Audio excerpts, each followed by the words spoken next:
Assalamualaikum warahmatullahi wabarakatuh, sobat kuku ireng.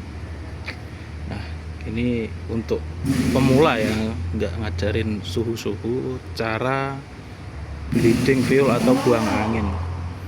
Nah, ini sudah diganti ya, filternya sudah diganti, cuma kosong karena susah nyari fuel ya.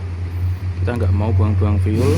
Nah, ini sudah diganti juga, diganti. Yang pertama, kendorkan baut 2 biji di atas housingnya, ini bracketnya 2 ya, 1 juga nggak apa-apa, tapi lebih maksimal 2 biji ini 13 buat 13. Lalu di sini ada priming pump, kita tekan,